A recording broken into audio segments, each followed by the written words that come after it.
প্রিয় দর্শক, আপনারা দেখছেন PM নিউজ 365, সঙ্গে রয়েছি আমি শাকিরুল ইসলাম।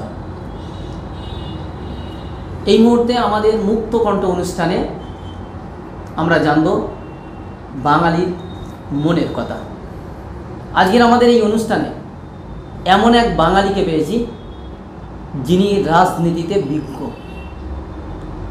যিনি বাংলার প্রতিটি প্রান্তে প্রান্তে ঘুরেছেন, যিনি কখনো সাংসদ হয়েছেন, আবার কখনো বিধায়ক। কিন্তু তিনি এমন একটি দলের রাজনীতিতে রয়েছেন যে দলটি আজ ক্ষমতাচ্যুত। হ্যাঁ, আমি কথা বলছিলাম পশ্চিমবঙ্গ বিধানসভার বাম পরিষদীয় দলনেতা সুজন চক্রবর্তীর। প্রথমে সুজন বাবু, আপনাকে PM নিউজের মুক্তকণ্ঠ অনুষ্ঠানে স্বাগতম জানাচ্ছি। নমস্কার, আমি সবাইকে নমস্কার জানাচ্ছি। যারা দর্শক মণ্ডলী আছেন, ভালো থাকবেন, কষ্টের মধ্যে হলেও ভালো থাকবেন। প্রিয় দর্শক, এই মুহূর্তে যে শব্দটি সবচেয়ে বেশি পর্যালোচনা চলছে গোটা বাংলায়, গোটা ভারতবর্ষে, গোটা দেশে, যে শব্দটি নিয়ে রীতিমতো মানুষের ভিতরে আতঙ্ক সৃষ্টি তৈরি হয়েছে, হ্যাঁ, NRCর কথাই বলছি। আজকে আমরা NRC নিয়েই আলোচনা করব। এই NRC নিয়ে আলোচনা করার পূর্বেই সুজনবাবু, আপনার কাছ থেকে জানতে চাই, বামফ্রন্ট এক সময় গোটা রাজ্য পরিচালনা করেছে 34 বছর ধরে, অনেক সাংসদ ছিল, বিধায়ক ছিল, কিন্তু আজকে জিরো। এই 100 বর্ষ পূর্তি উপলক্ষে আপনারা আজকে আপনাদের দলকে বা আপনাদের এই বামফ্রন্টটাকে জিরোই চলে এসছেন। এটা আপনাদের যত দিন যাবে বাড়ার কথা, সেখানে কমছে, এটা কেন হলো? রাজনীতিটা এমনই, বিশেষ করে আমরা যে রাজনীতি করি, শ্রেণী রাজনীতি, গরিব মানুষ, শ্রমিক, কৃষক, তাদের হয়ে হক কথাটা বলা খুব গুরুত্বপূর্ণ। সংখ্যার বিচারে পশ্চিমবাংলায় আমরা একসময় শূন্য ছিলাম, সেইখান থেকে আমরা গড়ে উঠেছি। ঘাত প্রতিঘাতের মধ্য দিয়ে আমাদের এগোতে হয়েছে, হাজার রকমের, বিস্তারিত আলোচনায় যাওয়াই যায়। আবার কখনো আমরা কমেওছি, কখনো আমরা তার চেয়েও কমেছি।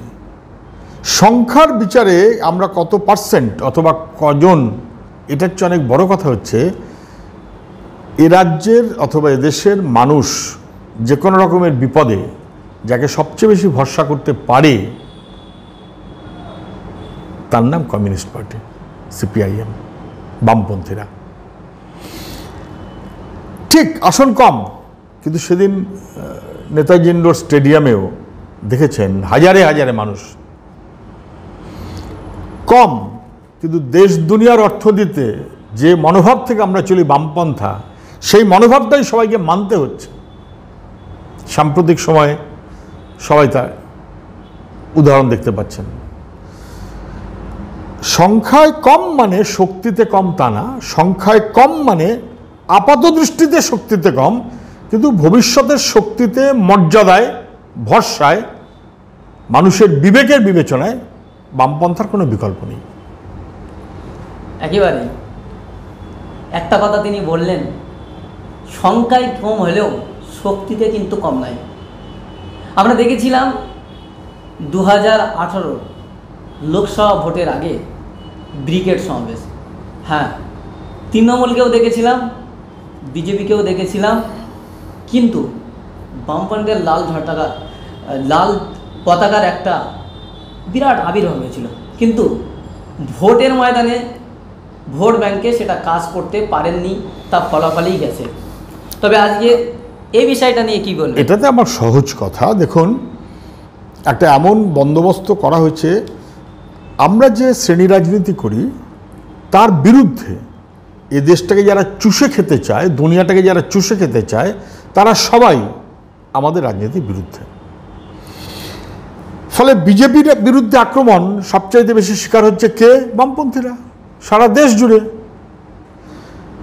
তৃণমূলের আক্রমণ সবচাইতে বেশি আক্রান্ত হচ্ছে কে? বামপন্থীরা, CPIM, সারা দেশ, রাজ্য জুড়ে। বিজেপির কাছেও 1 নম্বরের শত্রু আমরা, তৃণমূলের কাছেও 1 নম্বর শত্রু আমরা।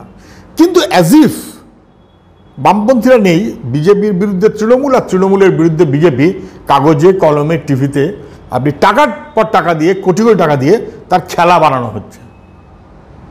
ম্যাচ ফিক্সিং, একটা ফিক্সড ম্যাচ, তুই ভালো করে তেড়ে আয়, আমি ভালো করে তেড়ে যাব, এই দুজনকে তেড়ে যাবে বাইরে বাইরে।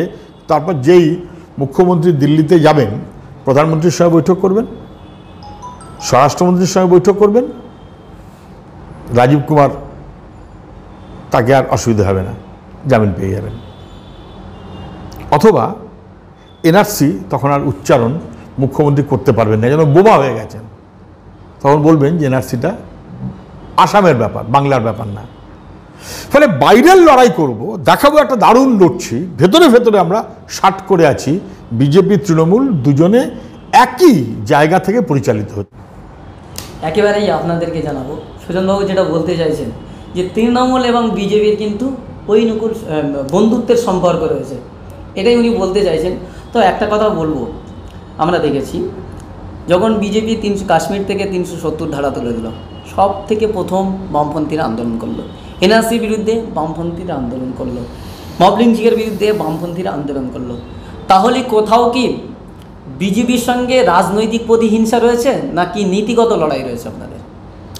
আমাদের সঙ্গে বিজেপির লড়াইটা, বিজেপি তো সেদিনের আরএসএস, নীতিগত রাজনৈতিক অবস্থানগত বরাবরের। কিন্তু ভারতবর্ষের স্বাধীনতা সংগ্রামে পূর্ণ স্বাধীনতার দাবি প্রথম উচ্চারণ করেছিল কমিউনিস্টরা।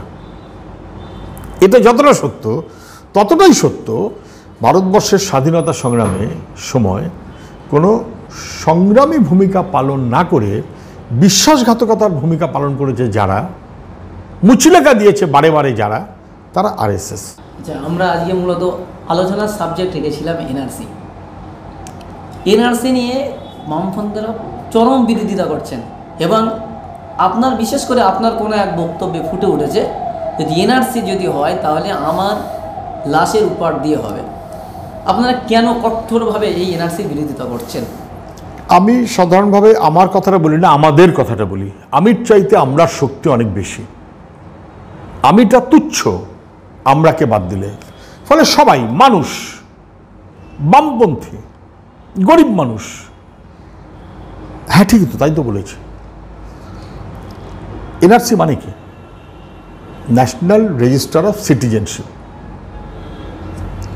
মানুষটা এখানে বেঁচে আছে, জন্মেছে, বড় হয়েছে, সংসার করছে, জীবন জীবিকা করছে, ভবিষ্যতের স্বপ্ন দেখছে, যুবকের কর্মসংস্থানের জন্য রাস্তার লড়াইতে আছে, ভোট দেয়, নাগরিক না হলে ভোট দিতে পারে না, ভোটের কার্ড আছে।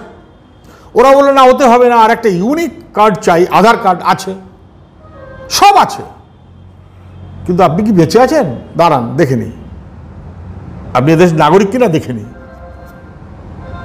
দুটো লোককে সন্দেহ করা হয়, তাকে বলবো ভাই আপনার সম্পর্কে সন্দেহ এসছে, আপনি আপনার কাগজটা একটু আমায় দেখান, কারণ আমাকে প্রমাণ করতে হবে যে আপনি বিদেশি। আমি প্রমাণ করবো আপনি বিদেশি, আমি যদি অভিযোগ করি।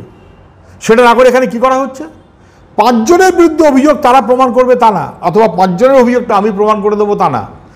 100 জন লোককেই আমি সন্দেহ করছি, 100 জন লোকই অভিযুক্ত। এ বসাই আপনি অভিযুক্ত, আপনি দেখেই নাগরিক কিনা প্রমাণ করুন। প্রত্যেকটি মানুষ তাকে অভিযুক্ত করা হচ্ছে, প্রত্যেকটি মানুষকে সন্দেহের তালিকা রাখা হচ্ছে। যে মানুষগুলো বছরের পর বছর যুগ যুগ ধরে এমনকি এখানে আছেন, 3 পুরুষ 5 পুরুষ 10 পুরুষ, বাপ ঠাকুরদার আমল থেকে, তাদের পর্যন্ত বলা হচ্ছে কাগজ বার করুন। ভারতবর্ষে বাংলাভাষী হলে বাংলাদেশি বলে তাদেরকে অসম্মান করা হয় বহু ক্ষেত্রে। বাংলা ভাষায় কথা বলাটা আমার অপরাধ নাকি? আমরা বলেছি নো টু এনআরসি। আসামে যা করেছো করেছো, বাইরে কোথাও এনআরসি করতে দেব না, অন্য রাজ্যেও দেবো না, বাংলাতেও দেবো না। আমাদের উদ্যোগে বিধানসভাতে আলাপ আলোচনা করে একটা প্রস্তাব গৃহীত হয়েছে, যে প্রস্তাবের মূল উদ্যোক্তা আমরা কংগ্রেস, তারপরে শাসক দল তারা যুক্ত হলেন, বিজেপি যুক্ত হলো না, কিন্তু বিজেপি তার বিরুদ্ধে ভোট দেয়নি বা দিতে পারেনি। সর্বসম্মত সিদ্ধান্ত হলো যে no to NRC in Bengal. মুখ্যমন্ত্রী গেলেন, প্রধানমন্ত্রীর সঙ্গে মিটিং করলেন, স্বরাষ্ট্রমন্ত্রীর সঙ্গে মিটিং করলেন, বলতে পারলেন না যে পশ্চিমবাংলার বিধানসভা আমাকে শক্তি জুটিয়ে দিয়েছে, সর্বসম্মতভাবে সিদ্ধান্ত নিয়েছে no to NRC in Bengal, আমি করতে দেব না? এই কথাটা বলার সাহস হয়নি কেন? বাংলার মানুষগুলো বিপদে। আর উনি তখন ভাবছেন পিসির কী হবে, ভাইপোর কী হবে। রাজীব কুমারকে টেনেছে কান, যদি আমার মাথা ধরে টানাটানি করে, অতএব রাজীব কুমারকে বাঁচিয়ে নিজে বাঁচার ব্যবস্থা করেছেন, আর বাংলার মানুষগুলোকে বিপদের মধ্যে ফেলে রেখেছেন। করতে দেব না। যদি পশ্চিমবাংলায় এনআরসি কেউ করতে চায়, আমাদের লাশের ওপর দিয়ে করতে হবে, এত সহজ কথা না।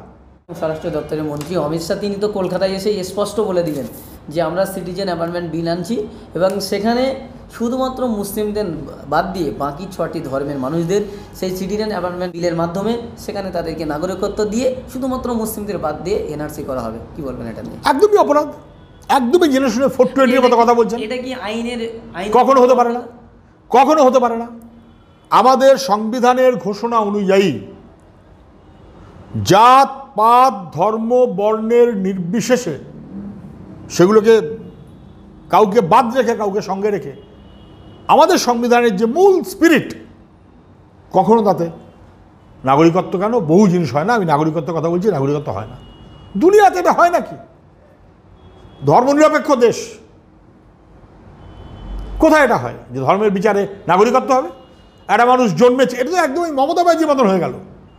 মমতা ব্যানার্জি বলেছিল না মুসলমানদের জন্য হাসপাতাল করব, বলেছিল তো, ভোট পাওয়ার জন্য বলেছিল। মুসলমানদের জন্য হাসপাতাল হয়? ওখানে চেকপোস্ট থাকবে, এই দাঁড়ান আপনি মুসলমান কিনা তবে ঢুকুন, আপনি হিন্দু মরেন মরুন যান বেরিয়ে যান, হয়? হতে পারে কোনোদিন? তাহলে মুসলমানদের জন্য হাসপাতাল করবো এই কথাটা যতটা অসভ্যতার মতো কথা, তেমনি মুসলমানদের বাদ দিয়ে বাকিদের নাগরিকত্ব দেবো সমান অসভ্যের মতন কথা। আমি এই কারণেই বলছিলাম বাইনারি, তৃণমূল এবং বিজেপি, আমি তোমাদের ধরবো তুমি ওদের ধরো, আমি এদের ধরবো তুমি ওদের ধরো, মানুষকে ভাগাভাগি করিয়ে দেবো। যদি সত্যি সত্যি নাগরিকত্ব দিতে চায়, ওপার বাংলা থেকে আসা অজস্র উদ্বাস্তু মানুষ আছে, তারা মুখ্যত কেন পারলে প্রায় সব অবশ্যই হিন্দু, তার মধ্যে বিশেষ করে মতুয়া সমাজ, গরিব মানুষ, শিডিউল কাস্ট, এক-আধজন মুসলমান থাকতে পারে। যদি সত্যি সত্যিই মানুষগুলোকে নাগরিকত্ব দিতে চায়, তাহলে বলা উচিত ছিল যে যারা 6 বছর ধরে পশ্চিমবাংলায় আছে, ন্যাচারালাইজেশন, তারা এখানকার প্রক্রিয়ার মধ্যে যুক্ত হয়ে গেছে, আমি তাদের নাগরিকত্ব দিচ্ছি। সেইটা না বলে ওটা ভাগ করে বলল, মানে আসলে বিভাজন করে দিতে চাইছে, এটা কখনো বাস্তবে সম্ভব না। 2, ওই যে বিল যেটা বানিয়েছে ক্যাব, সিটিজেনশিপ অ্যামেন্ডমেন্ট বিল, ওটা কোনো বিল নাকি? ওটাতে কে বলেছে নাগরিকত্ব দেওয়া হচ্ছে না? নাগরিকত্ব দেওয়া হচ্ছে না।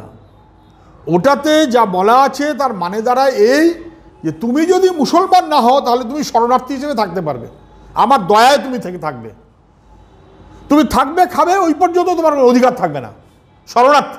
এবং 2003 সালে বিজেপি যখন এটা শুরু করেছিল, তখন বিজেপির সেই সরকারের মন্ত্রী ছিলেন আমাদের মুখ্যমন্ত্রী মমতা ব্যানার্জি। এনডিএ সরকার 2003-এ উদ্বাস্তুদের সর্বনাশ করার এই যে ব্যবস্থাটা করলো, তখনকার আইন সংশোধন করে, তার অংশীদার আমাদের রাজ্যের মুখ্যমন্ত্রী মমতা ব্যানার্জি নিজে। এবং আমাদের রাজ্যের মুখ্যমন্ত্রী তিনি প্রথম পশ্চিমবাংলা সর্বনাশ হয়ে গেল, অনুপ্রবেশে ভরে গেল, বামফ্রন্টের বিরুদ্ধে দোষ দেওয়ার জন্য অনুপ্রবেশের স্বর্গরাজ্য পশ্চিমবাংলা এই প্রচারটা দিয়েছিলেন। আজকে ওনার অনুপ্রবেশের তত্ত্বকে ভিত্তি করে বিজেপি বিভাজনের রাজনীতি করার মতন করে গোটা রাজ্য এবং দেশের মানুষকে সন্দেহের মধ্যে ফেলে দিচ্ছেন। যতটা অপরাধী বিজেপি, ঠেকাতেই হবে, তৃণমূলকে বুঝতে হবে যে এই অপরাধের দায় তাদেরও বটে।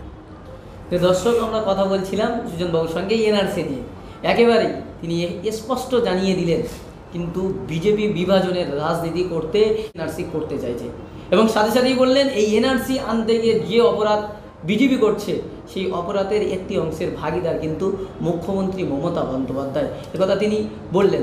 তো দর্শক, আজকের মতো আমাদের মুক্তকণ্ঠ অনুষ্ঠান এখানে শেষ করছি। প্রত্যেক সপ্তাহে মুক্তকণ্ঠ অনুষ্ঠান প্রত্যেক রবিবার সন্ধ্যে 7টায় আমাদের PM News 365 চ্যানেলের মুক্তকণ্ঠ অনুষ্ঠান নিয়মিত চলতে থাকবে। ধন্যবাদ।